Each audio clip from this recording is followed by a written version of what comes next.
역사 가운데 가장 힘센 사람이 누굴까요? 저는 삼손이라고 봐요.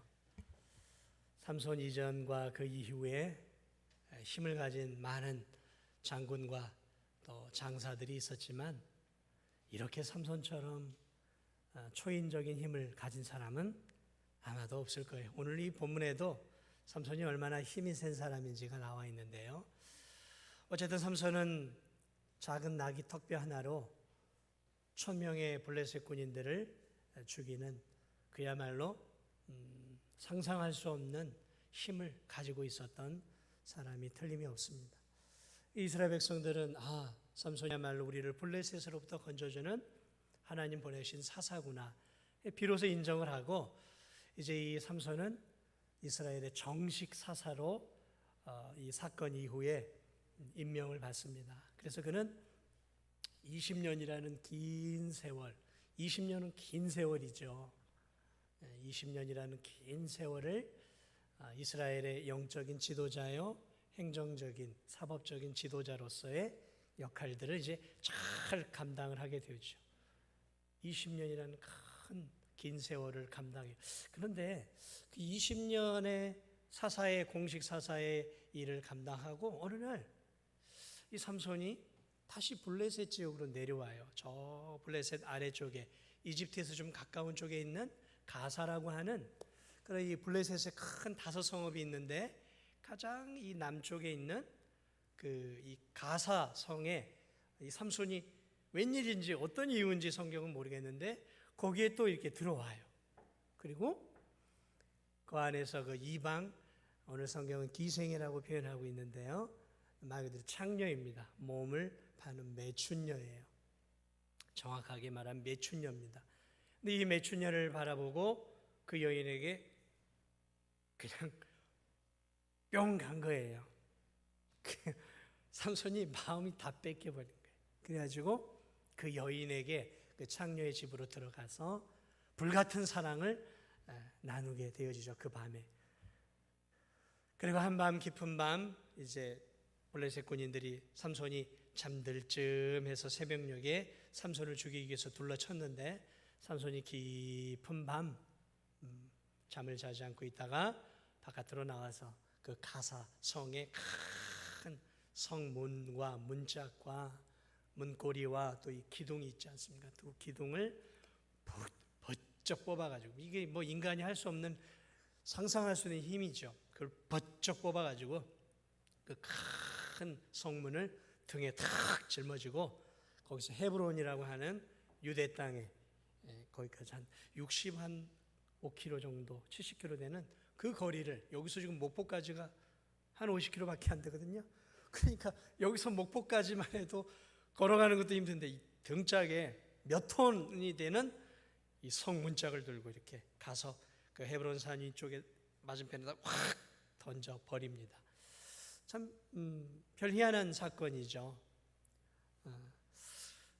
좀 안타까운 사건이기도 하고 좀 뭐지? 도대체 삼손이 뭔 일을 한 거지? 라고 할 만큼 좀 성경을 읽으면서도 이게 뭐야? 하고 좀 당황스러운 사건을 오늘 이 본문이 우리에게 좀 다루고 있습니다. 그래서 저는 오늘 여러분과 함께 짧은 본문이지만 이 사건 속에서 나타나는 귀한 진리들을 오늘 이 아침에 여러분과 함께 좀 나눠보려고 그래요. 오늘 이 본문이 주는 몇 가지 중요한 메시지가 있어요. 오늘 이 본문이 주고자 하는 아주 중요한 첫 번째 메시지가 무엇이냐면, 아무리 구원받은 하나님의 사람이라 할지라도, 아무리 선택받은 능력 있는 하나님의 사람이라 할지라도 그 성도 안에는 죄악된 본성이 여전히 남아있다는 거예요. 죄악된 본성이 성도들 안에는 죽을 때까지 남아있다는 거예요. 남아있다는 거예요. 여러분, 이 삼손이 어떤 사람이에요? 삼손은 특별한 사람이었어요. 하나님이 이미 태어나기도 전에도 그 부모에게, 야, 내 안에서 태어날 자녀는 나실이냐, 나를 위하여 크게 쓰임받을 인물이야, 그러니까 잘 키워 하고 하나님이 주의 사자를 보내서 잘 키워, 큰 인물이 될 거야, 블레셋으로부터 건질 큰 인물이 될 거야, 이렇게 하나님이 특별하게 세운 사람이에요. 하나님의 사람이란 말이죠. 그리고 때때로 성령이 강하게 임하면 어느 누구도 건드릴 수 없는, 수천의 군사도 건드릴 수 없는 초인적인 힘을 발휘하는 성령이 임한 사람이었단 말이죠. 그런데 오늘 이 삼손이 그 욕구를 이기지 못하고 20년 사사생활을 했는데 다 죽은 줄 알았던 그의 본능, 죄악된 본능이 하나 아름다운 여인을 바라보고 확 불같은 정욕이 확 일어나면서 그의 믿음과 그의 이성과 그의 상식을 사로잡아 버렸어요. 그리고 불같은 그런 사랑을 나누는 그런 범죄, 강간이 아니죠. 합의를 한 거니까 이거는 간음이라고 할 수 있는 것이죠. 간음죄를 저지르게 되어지는 것이죠. 여러분, 정말 삼손은 하나님의 사람이 맞는 것일까요? 아닌 것 같지 않습니까? 이런 삼손의 이런 참 무모한 행동들을 보면 야, 이 사람이 정말 하나님의 사람일까? 아마 성경을 읽으면서 여러분들 가운데는 그런 분들이 있을 거예요. 근데 히브리서 11장을 집에 가셔서 유심히 보면, 한번 유심히 보세요. 그러면 거기에는 기라성 같은 위대한 믿음의 영웅들이 나와요. 아담을 시작으로 아벨, 그리고 하나님을 기쁘시게 해드리고 죽지 않고 죽음을 보지 않고 올라갔던 에녹, 이런 기라성 같은 하나님의 사람들이 쭉 아브라함, 노아, 모세, 다윗, 엘리야 쫙 나와요. 그 기라성 같은 인물들 가운데 거기에 한 인물이 또 나오는데 그의 이름이 삼손이에요. 그러니까 삼손은 위대한 이스라엘의 믿음의 영웅 가운데 한 사람이라는 거예요. 좀 이해가 안 되죠? 이해가 안 되죠? 저도 사실은 좀 이해가 안 됐어요. 아니, 왜 이런 삼손이 위대한 믿음의 반열 아래 들어가 있을까? 좀 자기의 정욕도 잘 다스리지 못하고 불같은 성기, 분노하는 양 막 이렇게 쉽게 분노하고 복수하는 일에 아주 그냥 힘을 다했던 이 삼손이 위대한 믿음의 반열 안에 들어가 있다는 거죠. 우리가 그걸 전제하면서 삼손을 봐야 비로소 삼손이 제대로 보이는 거예요. 자, 어쨌든 삼손은 참 많은 허물을 갖고 있었어요. 그런데 이 삼손만이 아니라 게라성 같은 이 믿음의 영웅들 모두가 다 약점들이 있었던 것을 보게 되어집니다. 위대한 믿음의 영웅들, 아브라함을 시작으로 해서 쭉 믿음의 영웅들이 다 이 삼손과 같은 연약한 약점들을 가지고 있었다는 거죠. 이들이 막 구름 위에 신선처럼 이슬을 먹고 살면서 죄짓지 않고 살았던 사람들이 아니라 우리와 같이 이 죄악된 세상 속에서 죄악된 본성을 가지고 죄를 지으면서 이 세상 속에서 하나님의 사람들로 살아갔다라는 것이죠.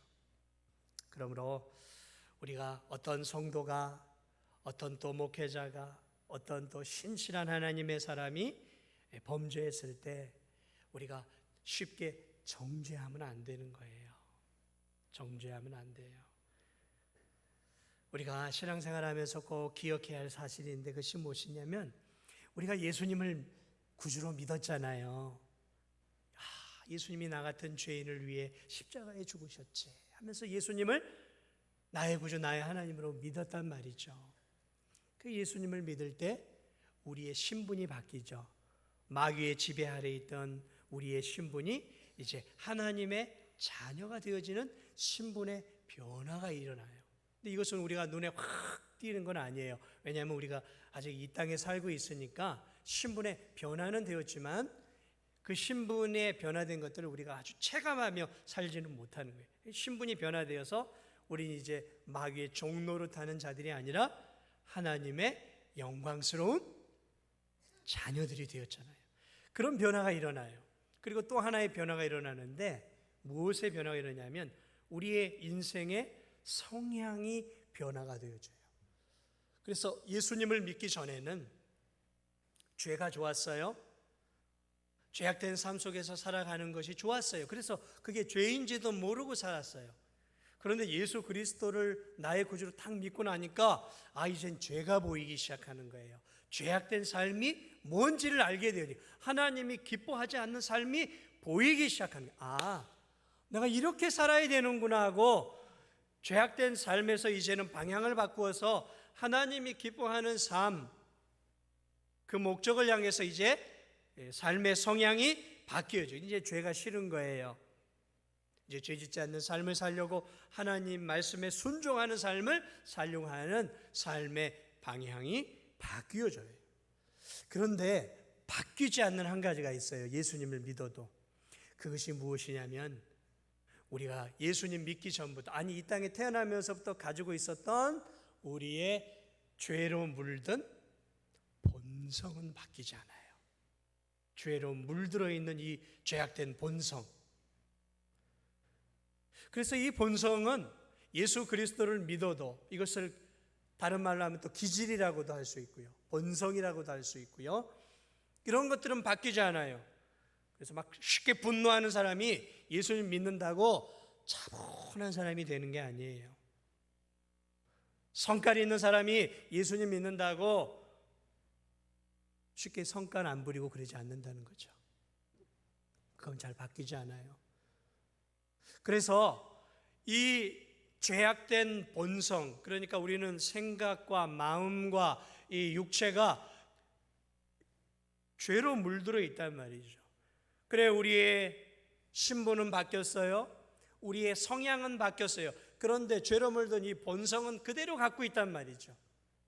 그러니까 예수님을 믿는다고 거짓말하던 사람이 쉽게 거짓말 안 하는 거 아니라는 거예요. 술 마시던 사람이 쉽게 술잔을 던져버리기가 어렵다는 거예요. 남에게 쉽게 거짓말하는 사람이 쉽게 예수님 믿는다고 한순간에 거짓말하지 않는다는 거죠.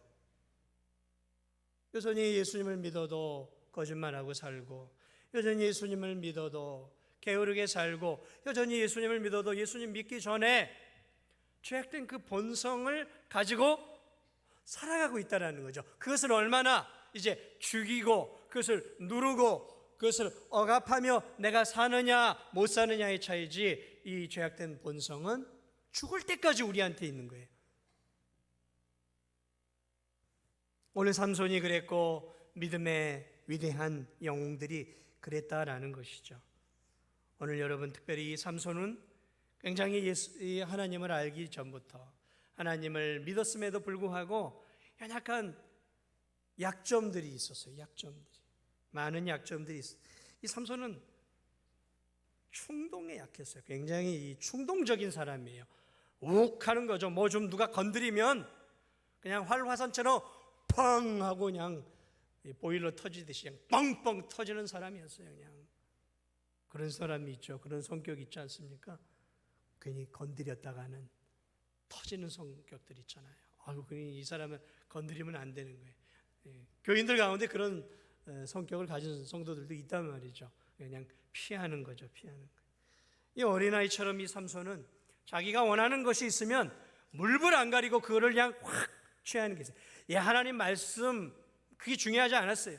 하나님 말씀이라도 내가 저 여자를 내 아내로 삼겠다 그러면 하나님의 율법이 뭐라고 하든 상관없어요. 부모가 뭐라고 하든 상관이 없어요. 어쨌든 취하고 보는 거예요. 대단히 저돌적이고 대단히 어린아이 같은 불같은 성격. 그래서 자신을 건드리고 자신을 공격하면 그것을 참지 못하고 욱하고 일어나서 여우 300마리를 잡아가지고 묶어가지고 풀어내고 다혈질이에요. 다혈질이. 어떻게 보면 좀 오늘날로 심리학적인 용어로 표현하면 분노 조절 장애 이런 것들이 좀 있는, 감당하기 어려운 사람이에요. 이게 그러니까 이 주변에 붙어 있는 사람이 없어요. 그래서 삼손은 늘 혼자 다니고 늘 외로웠어요. 이 친화적이고 이렇게 이 사람들 다 모으면서 가는 그런 스타일이 아니었어요. 모두를 왕따시키는 스타일. 그런 사람이 있죠. 자기가 왕따된지도 모르고 내가 다 왕따시키는 거야 하고 이 독고다이식으로 다니는 스타일이. 처음부터 끝까지 삼손은 늘 혼자였어요. 인격적 결함이 좀 많은 사람이었어요. 특히 뭐에 약했냐면, 뭐에 약했을까요? 아름다운 여자한테 약했어요. 아름다운 여자한테 약했어요. 그래서 딥나의 여자, 이방 여인, 그리고 오늘 보니까 20년이 지났음에도 불구하고 오늘 이 기생에게, 블레셋 한 기생에 얼마나 이뻤겠어요. 블레셋 여인이었으니까 더 화려하게 화장도 하고 더 남자를 끌기 위해서 아주 화려한 그런 비단 같은 옷들을 걸치고 있었지 않았겠어요. 그 여인을 바라보고 삼손이 그냥 눈이 확 가서 그 여인의 거실로 들어가서 불같은 사랑을 나눈 거예요. 불같은 사랑을.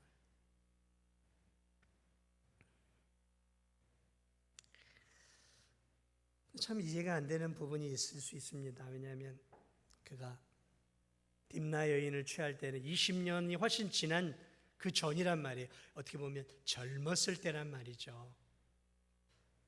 그런데 그 이후에 이제 그가 정식 사사가 되어서 20년이라는 시간을 정식 사사로 이스라엘을 다스리는 지도자가 되었어요. 영적인 지도자요, 행정적인 지도자였단 말이죠. 20년이라는 긴 시간 동안 그는 경건한 삶을 살았어요. 그러니까 믿음도 점점 더 깊어져 가지 않았겠어요? 더 하나님을 더 가까이 하지 않았을까요? 그 사사 역할을 감당하면서 자신의 육신의 욕망과 이런 것들을 다 절제하지 않았겠어요? 굉장히 이 성숙한 단계에 도달해 있지 않겠습니까? 여러분, 제가 이렇게 목회 생활, 목사로 아직 20년이 안 됐어요. 한 5, 6년 됐는데 이제 한 4, 5년만 더 하면 한 20년 되는데요. 목회자로 한 20년 정도 더 했으니까 그래도 더 성숙해지고 더 그냥 욕망과 또 이 세상의 그런 정욕과 이런 것들을 다 지금도 누르고 살고 있지만 훨씬 더 성숙해지지 않았을까요? 그렇게 안 보시네요. 자, 그 20년이라는 시간은 헛된 시간은 아니었을 거예요.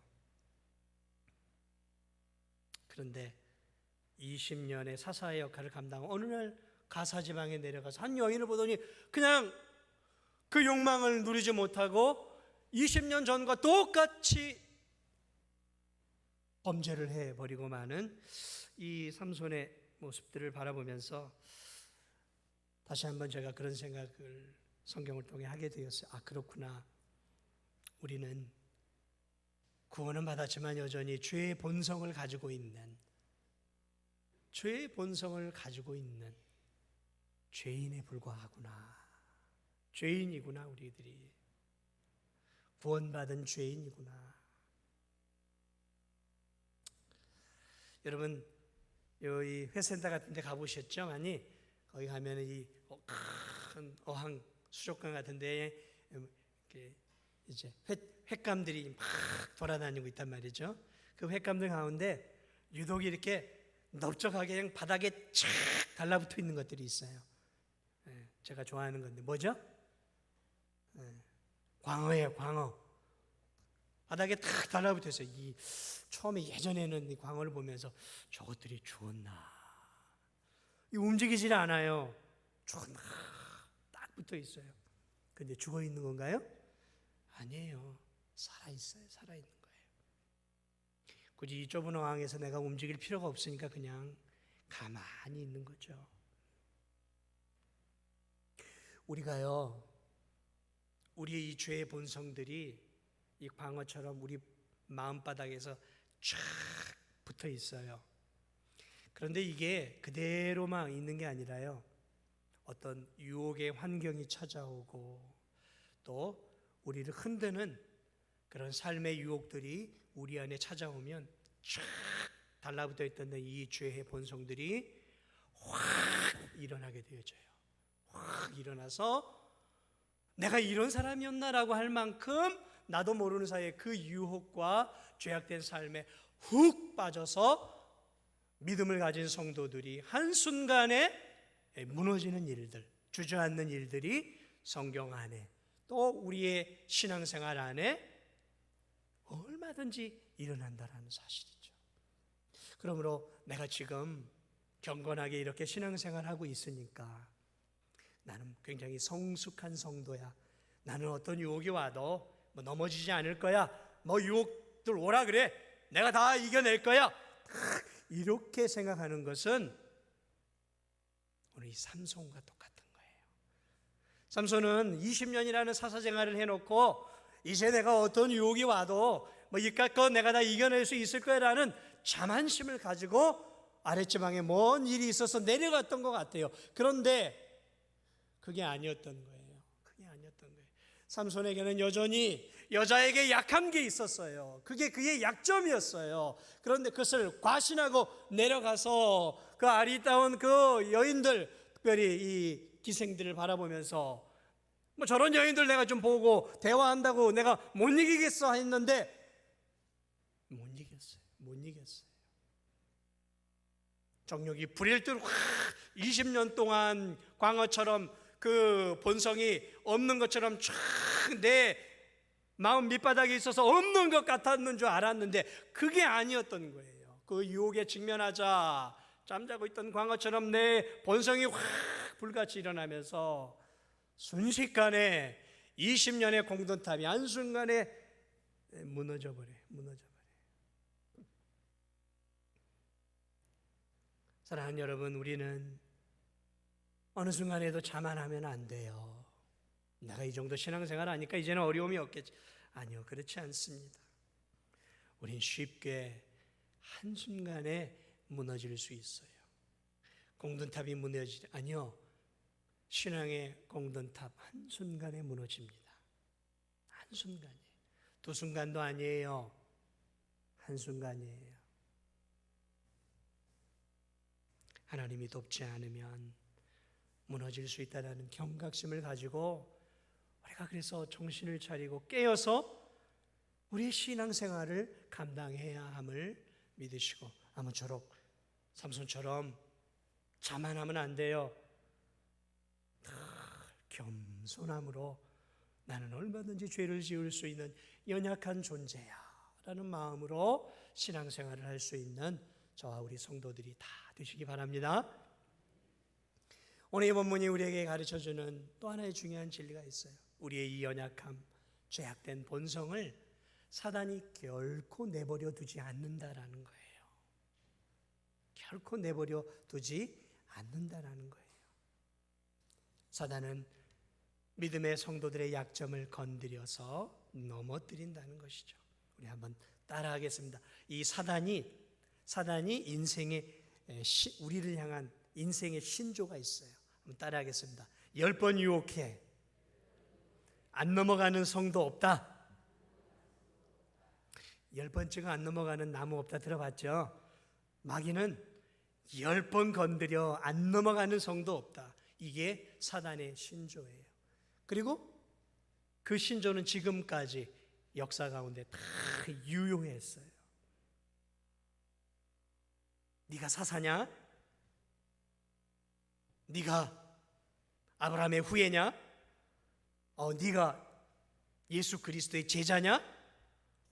네가 목사냐? 네가 선교사냐? 네가 교회 중직이냐? 아이고 무서워라. 사단은 절대 그러지 않는다는 거예요. 사단은 예수님도 건드렸어요. 공생애를 시작하는 40일 금식하는 예수 그리스도를 건들기 시작함으로 계속해서 예수님을 유혹해요. 여러분, 예수님을 건드리고 넘어뜨리고 한다면 저와 여러분들은 끊임없이 넘어뜨리고 건드린다는 거예요. 마귀는 삼손이 육신의 정욕에 대단히 취약하다는 것을 익히 알고 있었어요. 그래서 이번에도 매력적인 한 블레셋 기생을 통해 유혹을 하게 되어지고, 삼손은 20년 만에 다시 육체 정욕의 올무에 또다시 걸려들어요. 마귀는 하나님의 자녀들을 사정없이 봐주지 않고 늘 공격을 합니다. 아우, 저 목사, 저 선교사, 저 성도 내공이 보통이 아니야. 아유, 건드리면 안 되겠네. 내가 다른 성도 건드리러 가야지. 무서워. 저 성도는 절대 건드리면 안 돼. 예배도 잘 드리고 기도도 잘하고 신앙생활도 잘하고 건드리면 안 되겠네. 사단이 그렇게 해서 단 한 성도라도 피해가는 성도가 있을까요? 없어요. 단 한 성도라도 무서워하고 피하지 않아요. 사단은 모든 성도를 다 건드립니다. 그리고 사단의 또 하나의 신조가 있어요. 공격을 할 때 never give up, 절대 포기하지 않는다는 거예요. 성도를 건드려 놓고 포기하지 않아요. 언제까지 포기하지 않을까요? 우리가 관뚜껑에 들어가기 전까지는 절대 저와 여러분을 포기하지 않아요. 부지런합니다. 마귀는 참 부지런해요. 마귀는 휴가도 없어요. 마귀는 잠도 자지 않아요. 마귀는 끊임없이 연구해요. 끊임없이 우리를 넘어뜨리기 위해 연구 논문을 어마어마하게 지금 만들어 놨다라는 거죠. 그의 인생의 목적은 믿음의 성도들을 넘어뜨리는 거예요. 넘어뜨리는 거예요. 요한일서 2장 16절에 보면 세상에 있는 모든 것이 육신의 정욕과 안목의 정욕과 이생의 자랑이 다 아버지께로부터 온 것이 아니요 세상으로부터 온 것이라. 마귀는 이 세상의 육신의 정욕, 안목의 정욕, 이생의 자랑과 같은 온갖 올무들을 덫들을 쫙 깔아놨어요. 여러분, 낚시꾼들, 전문 낚시꾼들은, 제가 예전에 한번 전문 낚시꾼이랑 한번 낚시를 하러 갔는데 확실히 다르더라고요. 뭐가 다른가 봤더니 미끼를 쓰는데 그냥 저는 지렁이 하나 하면 되겠지 했는데 그게 아니에요. 이게 물고기 잡는 종류에 따라 내가 뭘 잡고자 하면 낚시 미끼가 달라지는 거예요. 그러니까 이 영암에서 이렇게 오다 보면은 이 갈치를 잡는 사람들이 많은데 갈치를 잡을 땐 갈치를 잡는 미끼가 따로 있어요. 그냥 아무거나 쓰지 않아요. 여러분, 전문 낚시꾼이 물고기를 잡을 때에도 물고기의 심리와 좋아하는 것들을 파악해서 물고기가 좋아하는 미끼를 써요. 성도들을 유혹할 때도 마찬가지예요. 그냥 아무 미끼나 던지지 않아요. 삼손, 너는 육체의 정욕, 여자한테 약하지 하고 여자를 미끼로 써요. 너 돈에 약하지. 돈에 약한 성도들이 있어요. 유난히 돈에 약해요. 그런 성도들에게는 물질을 가지고 건드려요. 물질을 가지고. 어떤 성도에게는 자존심을 건드려요. 저 성도는 돈이고 뭐고 간에 자존심을 건드리면 그냥 이게 이성을 잃어버려요. 어떤 성도는 체면에 목숨을 거는 성도들이 있어요. 체면을 건드려요. 허세를 부리는 성도들에게 허세를 이용하게 해요. 어떤 성도들에게는 관계에 약해요. 관계. 그래서 그것이 죄인지 뭔지 상관없이 어떤 사람이 부탁을 하면은 그게 죄인지 뭔지 상관없이 그 관계에 약해서 그거를 하는 성도들이 있어요. 저 성도는 술에 약하구나. 술을 가지고 건드려요. 저 성도는 이 하투에 약하구나. 여러분, 마귀가 그 성도가 뭐가 약한지 다 안다라는 거죠. 권력에 약한 성도, 텔레비전에 약한 성도, 핸드폰에 약한 성도, 스포츠나 레저에 약한 성도, 다 분석을 해서 거기에 맞게끔 미끼를 던져요. 미끼를 던져요. 덤벼봐라 마귀야. 내가 신앙생활 몇 년인데 진도종합교회에서 내가 몇십 년을 신앙생활을 하고 내가 말씀으로 딱 무장했는데 내가 너 하나 못 이기겠는가? 여러분, 그러면 안 돼요. 그렇게 자만하면 안 돼요. 여러분, 이 사람들 사기쳐먹는 이 돈을 빼먹는 이 보이스피싱 아시죠? 보이스피싱. 전문 이 사기 집단들. 거의 수많은 사람들이 돈을 빼앗겼어요. 그런 거 보면 저 바보같이 그 전화통화 딱 들어보면 몰라. 들어보면 몰라. 금방 알아채지. 저 인생을 헛살아서 헛똑똑이들. 여러분, 거기에 걸린 사람들이 바보 멍충이라서 걸리는 줄 아세요?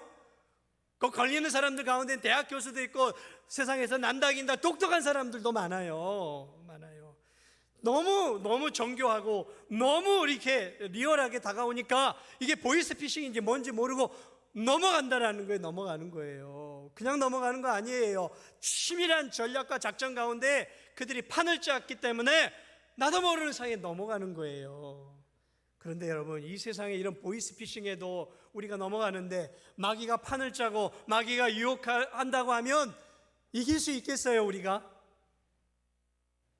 이길 수 있겠냔 말이죠. 이기기 어렵다는 거죠. 아담과 하와가 넘어갔잖아요. 아담과 하와가, 첫사람이 넘어갔어요. 아브라함이 무너졌잖아요. 노아가 넘어졌잖아요. 다윗도 넘어졌잖아요. 오고 오는 믿음의 선진들이 다 인생에 한두 번씩은 큰 쓰라림을 경험하게 되어지잖아요. 이 마귀는 참 악해요. 보이스피싱은 겨우 돈만 뺏어 가잖아요. 강도는 돈도 뺏고 또 뭐 성폭력도 저지르고 또 뭐 상해도 하는 못된 짓을 저지르죠. 그러나 여러분, 강도나 이 악한 자들보다 더 나쁜 존재가 마귀예요. 왜냐하면 마귀는 다 뺏어가요. 가장 중요한 우리의 영혼을 하나님으로부터 뺏어서 영혼을 갈취하는 자예요. 영혼을 갈취하는 자예요. 가장 사악하고 무서운 존재. 그러므로 여러분, 우리가 인생을 살면서 보이스피싱도 조심하고 도둑도 조심하고 강도도 조심하고 다 조심해야 되지만 가장 조심해야 될 대상이 있어요. 보이지 않는 마귀. 오늘 이 삼손도 그렇게 지금 무너진 거예요. 그렇게 무너진 거예요. 그러므로 여러분, 더 정신을 차리고 우리가 신앙생활을 해야 되는 거예요. 하루를 산 가운데서도 죄의 유혹들을 이기기 위해서 정신을 차리고 살아야 돼요. 예배를 드리는 이 거룩한 시간에도 마귀가 우리를 유혹해요. 마귀가 뭐 설교 들어봐야 뭐 들을 게 뭐가 있어. 맨날 똑같은 설교죠. 세상 생각하며 이 예배 시간에 앉아 있으면 그 이미 지금 마귀한테 지금 덫에 걸린 거예요. 뭐 들어봐야 뭐 그 얘기지 생각하는 그 순간에 졸음이 나한테 몰려오는 거예요. 하나님이 기뻐하는 예배를 드리는 이 짧은 시간에도 마귀가 우리로 하여금 정신을 혼란스럽게 만들어서 우리로 하여금 하나님에게 집중하지 못하고 세상 생각에 온통 빼앗기다가 도대체 내가 예배 시간에 뭐 했지 하고 아무 생각 없이 예배 자리를 나가게 되어지면 마귀의 올무에 넘어가는 거예요. 예배 시간에도 정신을 차리고 그래서 예배를 집중을 해야 되는 거예요. 마귀는 순간순간 우리에게 올무를 놓아서 우리로 하여금 하나님으로부터 가야 할 영광을 자기가 빼앗는단 말이죠. 마귀는 언제나 우는 사자처럼 성도들을 삼키기 위해 호시탐탐 노리고 있다라는 사실을 늘 기억하며 그리고 살아야 되는 게 그랬어요.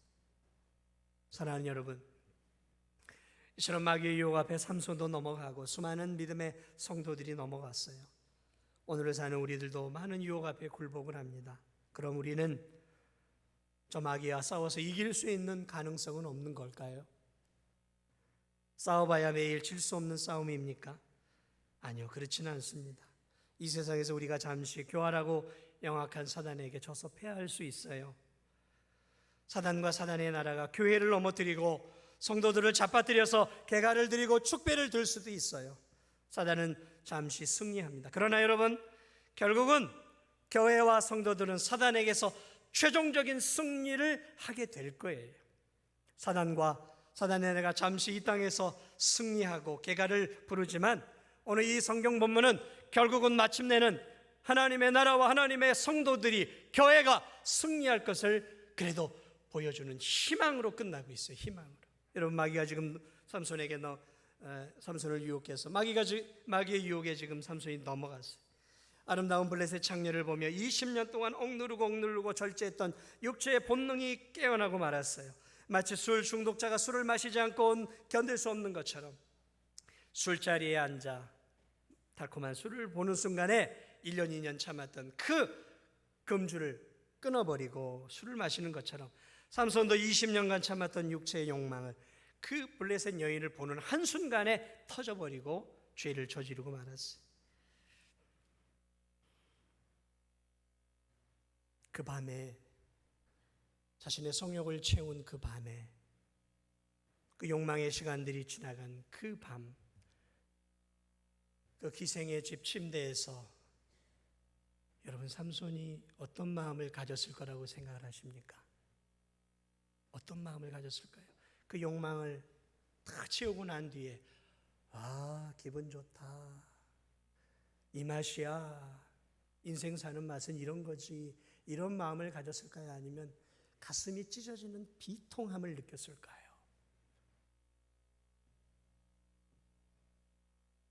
삼손은 하나님의 사람이었어요. 한순간의 욕망을 못 누리고 정욕 속으로 빠져들어갔지만 그 정욕을 채우고 났을 때 그에게 찾아온 것은 기쁨과 만족과 행복이 아니라 가슴이 찢어지는 비통함이 그에게 몰려왔을 거란 말이죠. 내가 지금 어디에 앉아 있는 걸까? 지금 도대체 내가 무슨 짓을 한 것일까? 내가 하나님의 사사로서 지금 내가 있어야 될 자리가 여기가 아닌데 내가 또 정욕에 놀아났구나. 삼손은 가슴이 찢어지는 비통함 가운데 그 침상에 앉아 있었을 거예요. 여러분, 우리가 원치 않게 죄를 짓고 나왔을 때 우리 안에서 주어지는 그 비참함과 비통함, 그것의 10배를 삼손은 지금 느끼고 있었을 거예요. 내가 지금 뭔 짓을 한 것인가? 내가 지금 하나님 앞에 무슨 짓을 한 것인가? 하나님이 나를 얼마나 신뢰하고 이렇게 큰 은혜와 직분을 맡겨주신 내가 지금 도대체 뭐하고 앉아있는 것일까? 가슴 찢어지는 아픔을 누리면서 그 밤 그는 잠을 잘 수 없었을 거예요. 어떻게 잠이 왔겠어요? 어떻게 이렇게 큰 죄를 지었는데. 하나님의 성령이 아마 임해서 지금 너를 지금 죽이기 위해서 지금 블레셋 군인들이 뺑 둘러차고 새벽을 기다리고 있다는 것을 아마 하나님의 영이 그에게 깨우쳐 주었을 거예요. 그래서 그 밤 그가 일어나요. 그 밤 일어나요. 그래서 그 밤 일어나서 도망을 갑니다. 그런데 그냥 가는 게 아니라 오늘 성경을 보니까 이 삼손이 그냥 가지 않고 이 가사성의 큰 성문짝을 또 문지방 이런 문설주 이것들 다 뽑아가지고 몇 톤이나 되는 이 엄청난 이 성문을 등에 짊어지고 저 헤브론, 가사에서 헤브론은 약 65에서 70km 되는 그 거리를 그 수톤이나 되는 성문짝을 등에 지고 거기까지 가요. 거기까지 가요. 여러분, 이게 삼손의 기행일까요? 기행이라면 기록되어질 이유가 없겠죠. 의미가 있는 행동을 한 거예요. 의미가 있는 행동을 한 거예요. 무거운 수톤짜리 성문을 들고 거기다가 헤브론이 어디입니까? 이스라엘 사람들에게는 믿음의 고향과 같은 곳이 헤브론이에요. 헤브론. 거기에다가 그 성문자를 확 던져버려요. 여러분, 이 성은 한 나라의 가장 중요한 거예요. 고대 시대는 다 나라들마다 성을 쌓았어요. 적이 침입하지 못하도록. 그리고 그 성 중심에 성문을 세웠단 말이죠. 그러니까 성의 이 성문은 한 나라의 권위의 권위.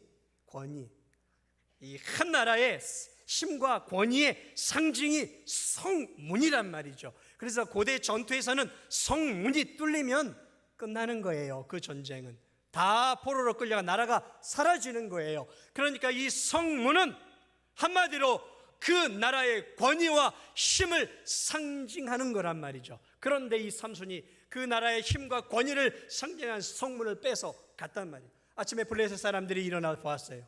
그 거대한 성의 큰 중심을 이루고 있는 성문이 없네요. 이건 뭐예요?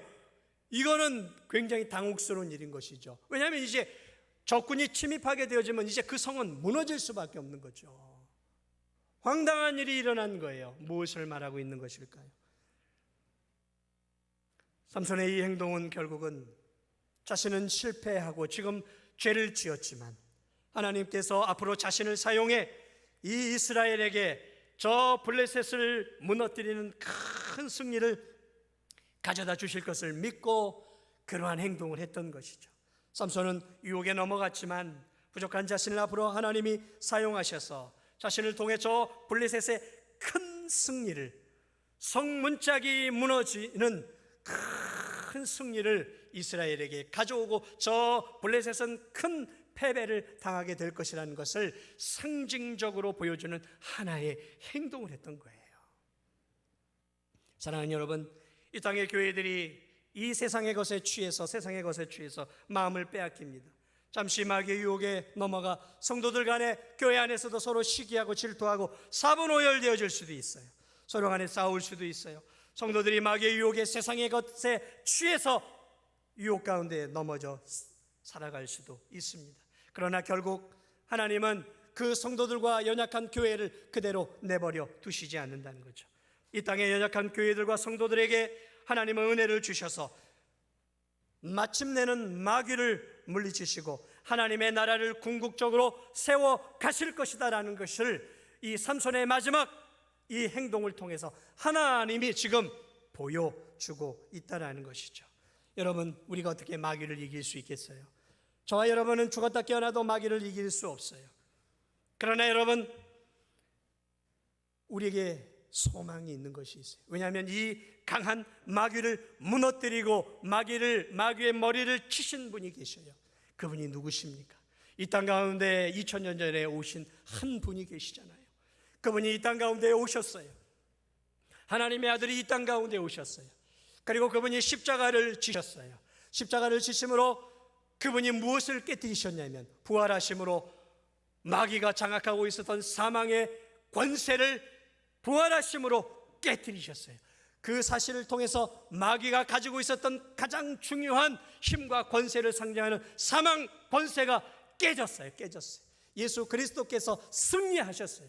그러므로 이제 예수 그리스도의 승리 이후에 마귀는 머리가 깨졌고 이제 작은 힘만을 가지고 우리를 유혹하고 넘어뜨리고 있어요. 그러므로 오늘 이 세상 속에서 교회가, 성도들이 이 세상 속에서 우리의 힘으로는 우리의 욕망과 욕심과 또 마귀를 이길 수 없어요. 이 교회는 마귀를 이길 수 없어요. 그런데 십자가에서 승리한 예수 그리스도, 그 십자가에서 승리한 예수 그리스도를 우리가 믿고 그 예수 그리스도를 우리의 영원한 장군으로 우리의 삶에 모시고, 그리고 그렇게 예수 그리스도를 의지하며 우리가 하루하루 믿음으로 살아갈 때 우리는 이길 수 없지만, 우리는 우리의 욕망을 이길 수 없고, 우리는 이 죄악된 세상을 이길 수 없지만 이미 세상을 이기고 마귀의 사망 권세를 깨뜨리신 승리하신 예수 그리스도께서 우리의 장군으로 우리와 함께하고 계시기 때문에 그 예수 그리스도를 의지하며 살아가는 성도, 그 예수 그리스도를 붙잡고 살아가는 성도, 예수 그리스도만을 의지하는 성도들은 이 죄악된 세상 속에서도 승리할 수 있다라는 것이죠. 승리할 수 있다라는 것이죠. 그것을 이 삼손의 이 행위를 통해서 하나님이 우리에게 보여주고 있는 거예요. 저 블레셋이 승리한 것 같고 저 마귀의 권세가 승리한 것 같지만 저들이 언젠간 때가 되어지면 저 성문짝이 무너져 내리는 것처럼 마귀의 권세가 하나님의 은혜에 의해서 무너져 내릴 것이라는 것을 상징적으로 이 삼손의 행동들을 통해서 하나님이 오고 오는 성도들에게 보여주고 있다는 사실이죠. 그러므로 여러분, 우리가 무엇을 의지해야 될까요? 나를 의지하지 마세요. 내 신앙, 내 경륜, 내 쌓아온 믿음의 지식을 의지하지 마시고 하루하루의 삶 속에서 겸손하시고 하루하루의 삶 속에서 승리하신 예수 그리스도를 붙잡고 사는 거예요. 승리한 예수 그리스도를 붙잡고 사는 성도, 그 성도들만이 오늘 이 세상 속에서도 내 욕망을 이기고 내 죄악을 이기고 세상을 이기며 하나님이 기뻐하는 믿음의 경주를 끝까지 달려갈 수 있음을 믿으시고, 아무쪼록 저와 여러분이 이 삼손을 바라보면서, 오늘 이 사건을 바라보면서 더욱더 나 자신을 자만하지 말고 오직 예수 그리스도만을 붙잡고 살아가는, 승리하는, 우리 예수님과 함께 승리하는 그런 저와 우리 성도들이 되시기를 주님의 이름으로 축복을 드립니다. 우리 시간 함께 기도하기를 원합니다. 하나님,